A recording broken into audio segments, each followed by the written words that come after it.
Some money where your mouth is, pushing where the crowd is. Baby, put your hands up, we didn't set a line to see us in the papers, we don't look like common. Hello everybody, and I hope you are doing well. Today I'm here to talk about the books that I read during June. I read a total of 19, crazy. I'm only going to be talking about 12 of those here today. A number of them are children's picture books, and I'm going to do like a dedicated video for all that. And another one, I have done a reading video because I was reading it for a Summerween inspired reading vlog. So yeah, some of them I will be talking about, some of them I won't be talking about. There's also a couple that I'm doing a reading project for that I can't tell you what it actually is yet. I know, I'm full of secrets.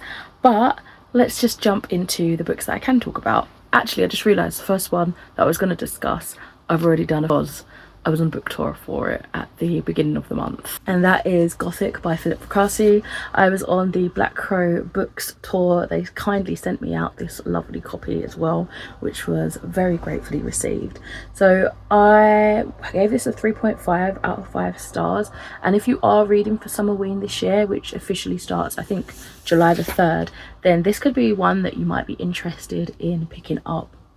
So we are following struggling horror writer Tyson, who receives an antique writing desk for a big birthday of his. It's given in the hope of inspiring something that can pull him out of his writer's block. And it really truly does. Tyson begins to deliver on all the content that he had promised his publishing house and his agent, but at terrifying and dangerous costs. So I will leave this here in terms of reviews, just because I have a post both on TikTok and Instagram actually that you can definitely have a little read through if you're interested. And of course all my my links to Storywrath and Goodreads are always linked in the description. Moving on from that, I read my next book, which was a children's picture book. This was called We Are All One by Britta Tackendrop. It's a die-cut picture book showing how we're all connected to nature and to each other with lyrical rhyming text. I gave this one a 4 out of 5 stars, and as I say, it is one that I'm going to be doing a separate video on, or a separate themed video, shall we say. Next up, I read a book from the library. This was Liz Hyder and Tom DeFreston's The 12, which was really fun. And I went into this thinking I was going to enjoy it, but I enjoyed it even more than I was expecting. I gave this one a 4.5, and we're following Kit, who has a coastal winter holiday with her mum and little sister Libby. But when Libby vanishes one night and no one else seems to remember her, Kit is faced with a new reality. Then she meets Story, who is a boy that does remember Libby, and together they step into a world of ancient folklore in the hopes of bringing back Libby from wherever she is. This would make a fantastic TV show, particularly a CBBC show, and it actually reminded me of the Nowhere Boys. Did any of you guys watch that years ago when that came out? I keep meaning to go back and rewatch it and watch the season 2, because I'm pretty sure it like wrapped things up, and it's always in the back of my head because I thought that was just such a fantastic TV show. I loved the devotion that Kit had to her sister and the blossoming easy friendship between Kit and Story as they kind of helped each other in many ways, really, in quite subtle ways. Obviously you've got the big thing of Story helping Kit to find her sister, but you've also got Kit kind of helping Story with his own personal growth and kind of, you know, learning truths about him and his family and home life. And it was just really beautiful. It was immersive and rich in plot, and we had some really emotional and engaging characters, which I thoroughly enjoyed. Would definitely give that a read if you're interested, especially if you like sort of like portal magic. That's one of my favourite buzzwords, or buzz themes rather. I then read a behemoth of a book. I did this one immersively. I listened to the audiobook and read the physical book, which I borrowed both from the library, and this is Salman Rushdie's Midnight Children. Whoa. Whoa, this was a lot, and I'm probably not gonna do the book justice in terms of how I can express myself with what I consumed here. I gave this one a 3.5 stars. Born at the stroke of midnight at the exact moment of India's independence, Salim Sinai is a special child. However, this coincidence of birth has consequences he is not prepared for. Telepathy connects him with thousands of Midnight's children who also have some peculiar gifts. It was an epic saga of a novel. I cannot deny this. This was, you know, he set out to do something and I think he did it. This was epic proportions. I definitely did struggle with what was fact and what was fiction. And I think, to be honest, I probably would have benefited a whole lot more had I had known the more historical event of India getting its independence, and if I'd have been clued into the facts of that world history more so than I am, which was basically novice level. I didn't really know an awful lot about it beforehand. So because this is kind of a mixture of historical fiction and magical realism, there were elements that was thrown in there that seemed like, you know, mundane, typical factual information that I still wasn't sure what was fact and what was fiction, basically. I will say the audio was a phenomenal help in better digesting the story, and I think honestly sheer intimidation and not always having it getting in my head if I was just reading physically, despite feeling really engaged for the first couple of chapters, I probably would have DNF'd it just because it was so much to contain. So I really did love the experience of listening to it at the same time, because I felt like, yep, granted I still didn't get a lot of it. I'm sure a lot of things went over my head and like content and things like that, context to it, but I do think that it helped digest a little bit more. I was confused but impressed by such a powerful novel. It was definitely epic, as I say. I'm almost at a loss even now, almost bereft at leaving the characters and everything I learned within this experience. So yeah, I think it is one that's gonna stay with me for a long while.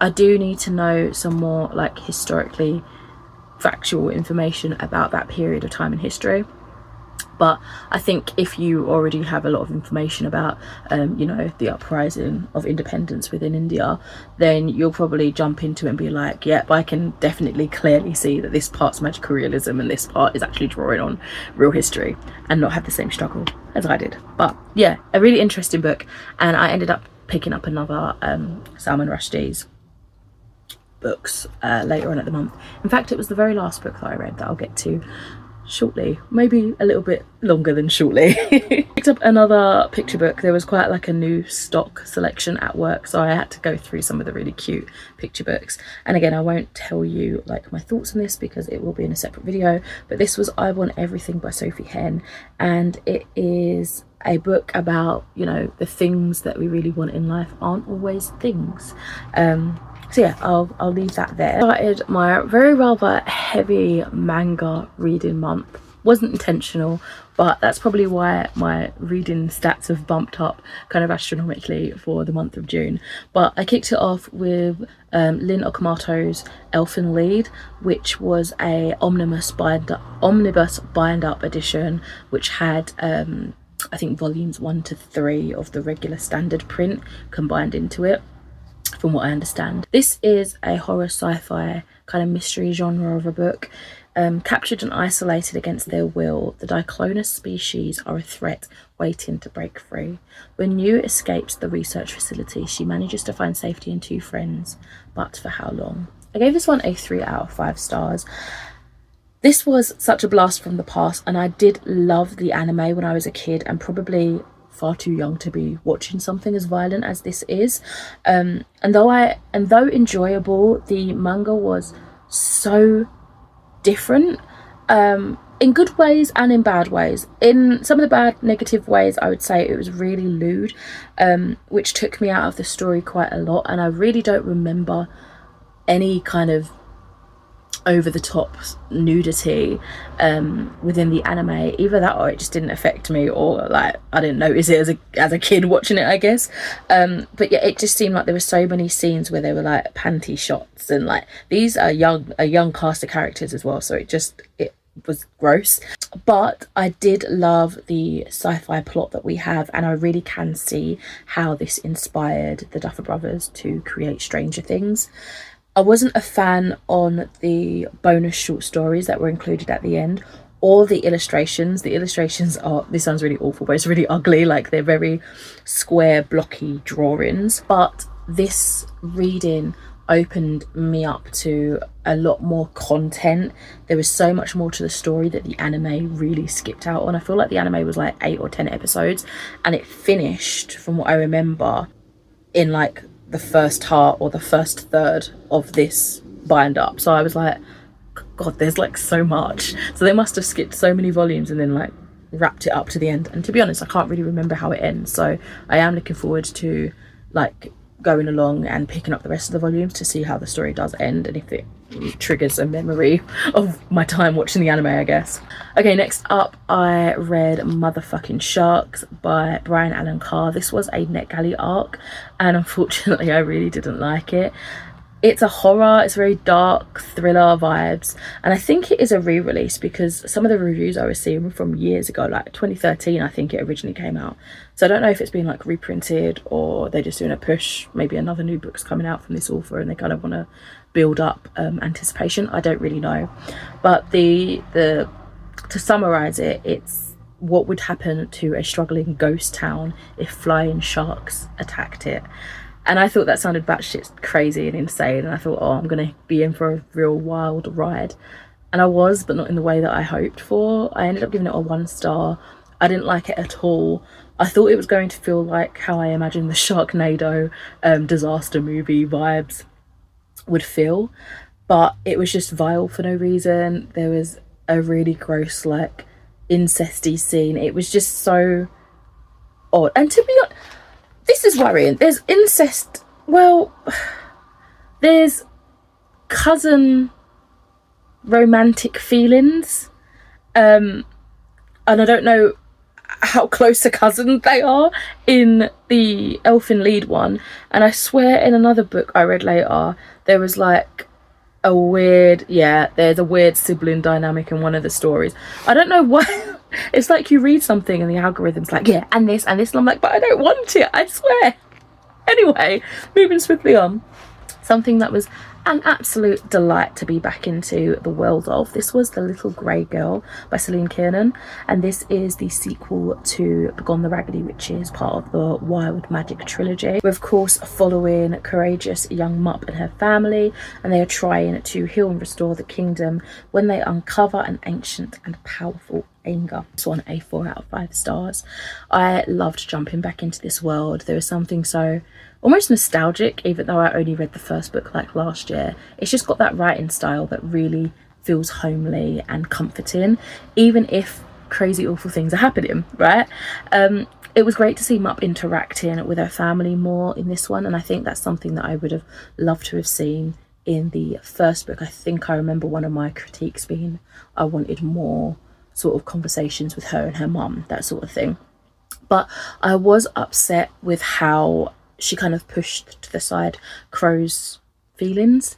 You know, they've kind of made him feel welcome in their family, and they're really, you know, forceful in the fact that, look, we've got your back, we're here for you. And then it's almost like as soon as Mupp had something she could chase, like, oh, there's an adventure, a mystery, a potential danger here, fair enough, yeah, you want to get to the bottom of it.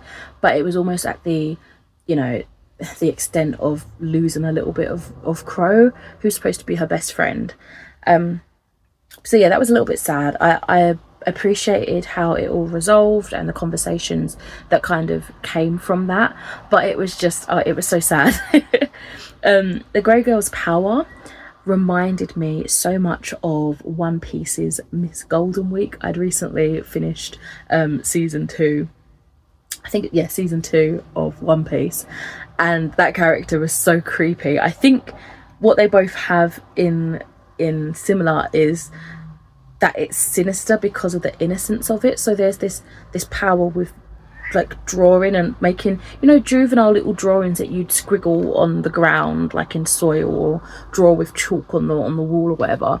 And both those characters from complete different universes, they're so childlike and innocent and small, and you're like, oh, they can't do harm. But then these pictures that they create are so disturbing because they're kind of, you know, childlike squiggles and stuff, but they do so much damage, right?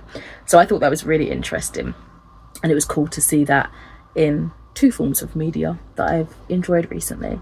Yeah, I can't wait to read the finale. Another, I think most of these books, to be honest, were library books, yeah, in some format. Another one I read was a non-fiction, and this is You Don't Have to Have a Dream by Tim Minchin. This was a selection of his speeches given at the various art universities, crying out for creativity and compassion in our daily lives, and how it's never too late to put something beautiful into our world. This I gave a 4 out of 5 stars. I really liked the messages I felt like I left this memoir, this piece of non-fiction with, and how applicable it can all be to everyday life. You don't have to specifically be studying like a fine art, drama, you know, music, anything like that. It can be applied to so much in life. So moving on, I read another manga. This was The Witcher Ronin by Raphael Jackie. This is of course based on the world of Geralt and the Witcher, but it's also based on the rich traditions of Japanese folklore. We follow Geralt, who is trailing this mythical lady of snow who he believes has taken Ciri. This one I gave a 3 out of 5 stars. It was really cool to see Geralt in this type of setting. I really do enjoy the idea and almost the aesthetic, although historically I know nothing about, you know, that time period, but I really do enjoy the aesthetic and the clothing, the idea of like honor and sword, you know, sword art, sword play in Edo era Japan. But it wasn't incredibly thrilling or interesting to me, and I think I was really just here for the characters and the art. The art was stunning, but yeah, it was kind of a lackluster story. I think if they had any more in this, if this was a series, I probably wouldn't pick the rest up. Next up, I read another arc. This was through Book Sirens, and it's Chuckles by Kat Bethel.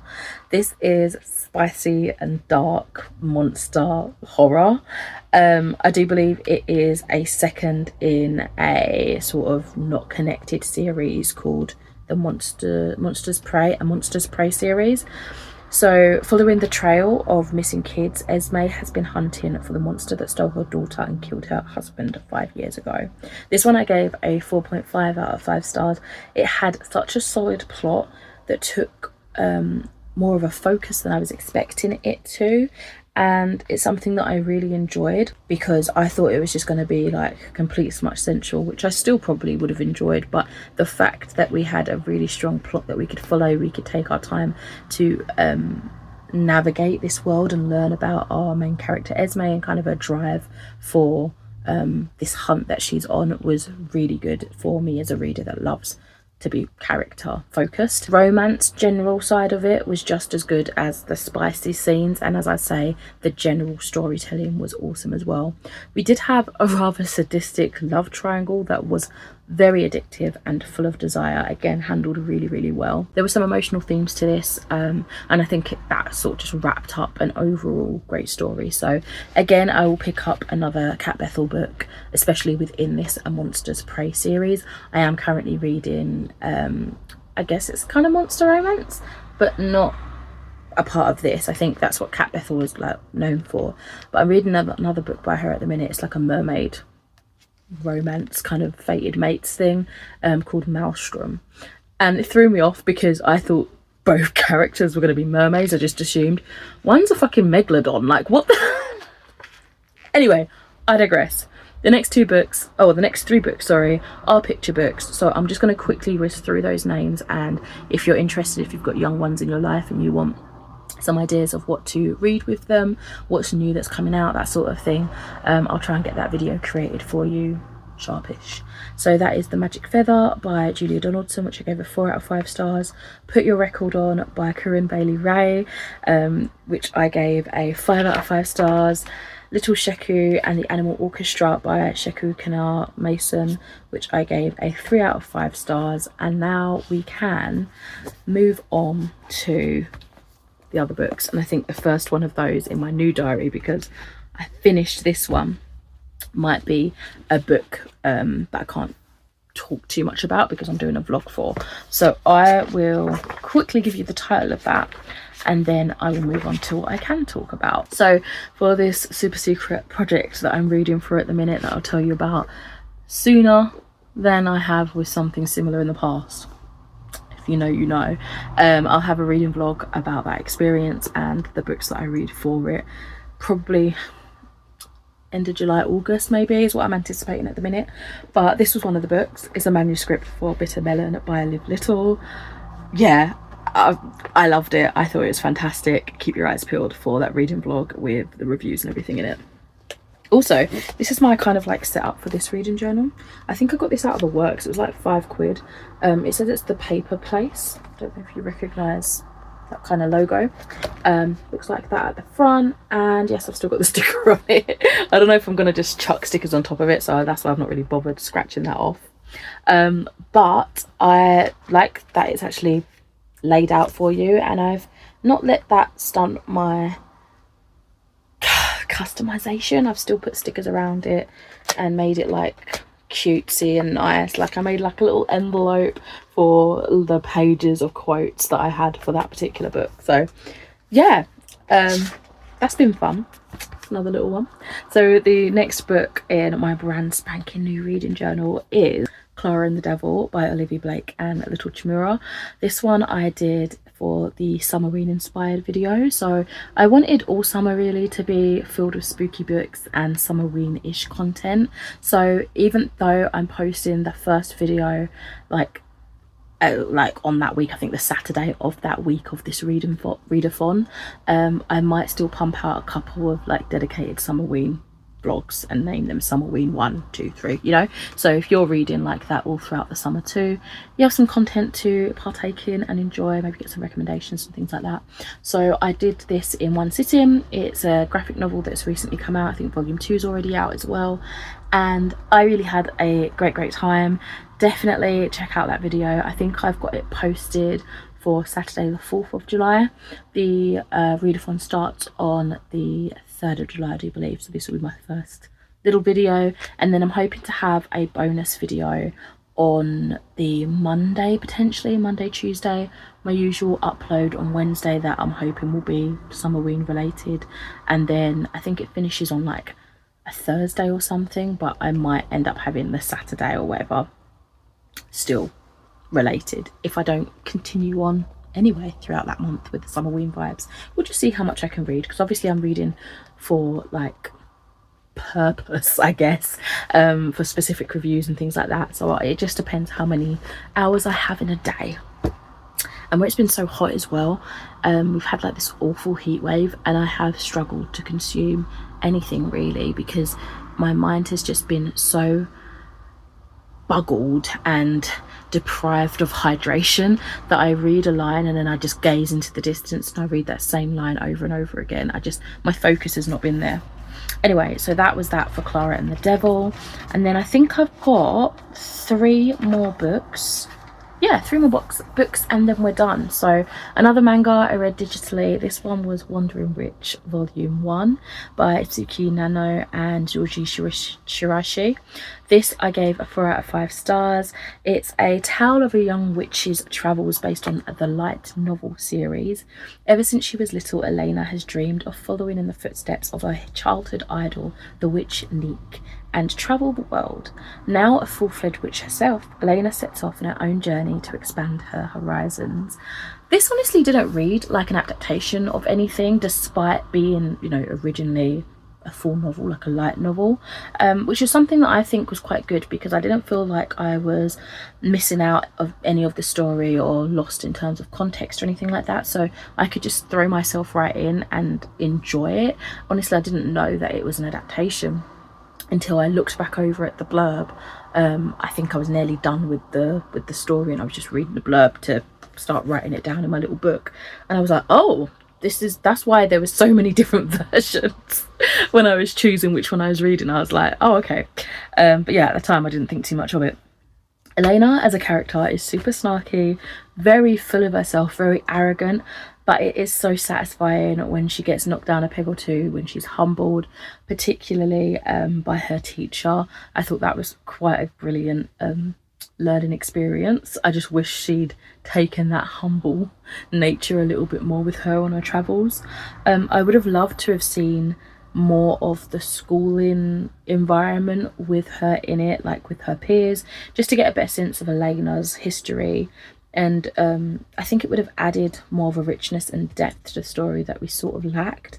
You do see a little bit of her apprenticeship with her teacher, but it's like the very last chapter of this manga, and she does expand her knowledge on her own as she experiences, you know, the world on her travels. But I think it could have done with more, just more depth, just to see how she associates with others, because she has this kind of reputation already, even though she's very young and, you know, she's the first full-fledged witch her age. She has this kind of feeling that everyone just assumes she's arrogant and full of herself anyway, because things are coming easy to her. So she just hones into that, and I would have liked to have seen how she reacts to that way, sort of firsthand, with characters more her own age. There are some characters I have definitely really enjoyed getting to know in volume 1 and would love to see reappear in, you know, subsequent stories. So here's hoping. Note before I move on to the next book that this was that story that did have a weird, like, sibling relationship. It wasn't even anything obvious, it was subtle in the way that they kind of talked about each other, and our main character Elena seemed to have picked up on that vibe too and was like, that's weird, but nothing else was said about it. So I was like, okay. Let's move on, I guess. Last 2 books I have actually finished today. As I'm filming, I literally finished both of them, and then I was like, yay, now I can write my book and film my video. Woohoo! The first of those 2 being The Ice Guy and the Cool Girl Volume 3 by Miyuki Tonagaya. This one I gave a 4 out of 5 stars, and of course you guys might have seen my makeup inspired video where I talked about the first 2 volumes, and now I'm here to talk about the 3rd one. So of course we're following our main characters. The guy is descended from a snow spirit, and he is absolutely smitten and in love with his colleague at work, who is very aloof. She's human and she's kind of just like nonchalant with everything she does. It's a comedy set in an office, and it is very slow burn and tender and sweet. This was so much fun. 4 out of 5 stars. I think it's probably one of my favorite volumes so far, and it really does feel like there's less repetition, and that the story within this volume has kind of found its feet a little bit now. In the last volume, it felt like every issue within the volume would start off with, my colleague is the descendant of a snow spirit, and I'm like, dude, I know, I've been reading the volume, I'm here with you, I know. And there was far less of that in this one. I did love the bonus gaming story. I thought that was so cute. It was so much fun and just unexpected. And I also really loved being introduced to Himuro, who is our main male character. His chaotic and funny sister. She is absolutely bonkers and she was so adorable. I did laugh a tremendous amount whilst I was reading this. It definitely feels like it has kind of grounded itself with its characters, and that's another thing that I really enjoyed. We got to see a lot more of like the interrelations between other departments, and you got to learn a bit more about other characters that are on the side, and then see them together interacting in social activities with our main characters. And it was just so nice to see that and kind of flesh their stories out, their backgrounds, their realism, I guess, within this strange magical realism world. You know, as characters, it fleshed them out a little bit more, made them a little bit sharper, a bit more 3D. Yeah, it's super slow burn, but it is so adorable. It's really heartwarming, very tender, and just really cutesy. And as I say, very much my favorite volume so far. So as a whole series, like, I would definitely recommend it. I wouldn't necessarily just recommend them on like specific volumes, because as I say, the first 2 ones, they're fine, they're fun, they're nothing crazy to write home about. This one changes the game a little bit, but you know, don't think of it as like an individual. Read it as a whole and you're like, yeah, I'd recommend the series. Does that make sense? I know that's very rambly. Lastly, I finished up by listening to an audiobook, and this was the memoir of Salman Rushdie. This is Knife Meditations After an Attempted Murder. So on August the 12th, 2022, Salman Rushdie was about to deliver a lecture on the importance of keeping writers safe from harm when a man in black rushed down the aisle towards him wielding a knife. He was then stabbed multiple times thoroughly injured, but survived. So Rushdie in this memoir relives the traumatic experience of the aftermath. I did think this was really a reflective piece, and you know, as I learned in Midnight's Children at the beginning of the month, he has such a fantastic way with words. It's very thorough and very it brings a lot, you know, to the surface with how eloquently he speaks. But this is going to sound really silly, it felt a bit too literary. You know, I'd never known a memoir to feel literary before. I would have been interested more in the emotional takeaways of Rushdie's experience. I was, you know, there was so much information about the aftermath, how it affected him mentally and physically, how it affected his loved ones, particularly his wife Eliza. But there was just something missing, like an emotional state of mind. It did very much feel like, I don't know, like a peer review. Do you know what I mean? It's very strange. I think that's just how he writes, and that's fine. But for a memoir, it was definitely something I took note of and couldn't see past. There was a part about his wife, who Eliza, going by her middle name, so Eliza's her middle name, and she explains that it's because of what her mum referred her to. Like, most of her friends call her Rachel, which is her first name, and her mum, who's no longer alive, always called her Eliza. And so it's almost like a gentle little honouring of such a loved departed one that she carries with her quite subtly and softly, because she responds to Rachel like it's her name. But you know, she's got some very close relationships that call her Eliza, and I think every time she's called Eliza, for example, Salman Rushdie calls her Eliza, and I think that he also uses his middle name as well, from what I remember. It probably makes her think a little bit about her mum. You know what I mean? I just thought that was really, really sweet. Before we hop off, I thought I'd quickly whiz through a little bit of a mid-year check-in. I really thought, no, I think it's because I did a little flick through and included it on TikTok. But in my head, I thought I'd already talked about this somewhere. And I guess I did, but just not on this platform. So I'm just going to whiz through some of the stats. I'm not really going to chuck up any graphs or anything like that. It's going to be the quickest little bit.